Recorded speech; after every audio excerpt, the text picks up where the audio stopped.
మీరు మీ ఇంట్లో పనిచేసే వ్యక్తి పైన ప్రతాపం చూపిస్తే దేవుడు తన బిడ్డను ఎలా తన గద్దరెక్కల మీద మోసుకెళ్తాడు.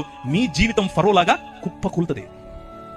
మీ పొలంలో పనిచేసే వాడి మీద మీరు చూపించే ఈ దాన్ని ఏమంటారు మేకపోతు గాంభీర్యం మీ బతుకును నాశనం చేస్తుంది. మీరు పనిచేసే చోట మీ సహ ఉద్యోగి పట్ల మీరు చూపించేటటువంటి అన్యాయం మీకు పట్టిన కొవ్వు కరిగిస్తుంది.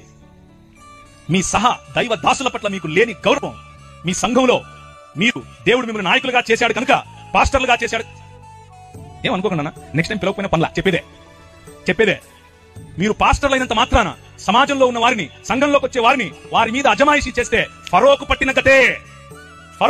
ఎందుకంటే మన దేవుడు ఆయన హృదయం ఎక్కడ నలిగిపోయే ప్రజలుంటారు, ఎక్కడ అదిమివేసిబడిన ప్రజలుంటారు, ఎవరిపైనైతే మీరు ఇంకా ఎక్కువ భారం పెడతారు అక్కడికి గద్ద తన పిల్లలు తనుకుని పోయినట్లు వచ్చి తనుకుపోతాడు.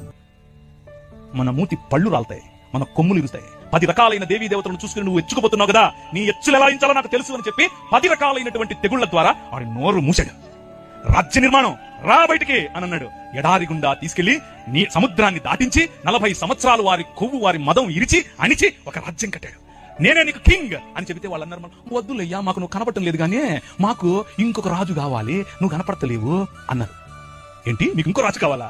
అదే ఇక్కడ చెప్తున్నాడు యేసు ప్రభు ఈ ఉపమానంలో. కాగా అతడు ఇదిగో నా విందు సిద్ధపరిచి నా ఎద్దులను క్రొవ్విన పశువులను వధింపబడినవి అంతయు సిద్ధముగా ఉన్నది, పెండ్లి విందుకు రండని పిలిచాడు. ఎవరు పిలిచాడు? Download ShareChat.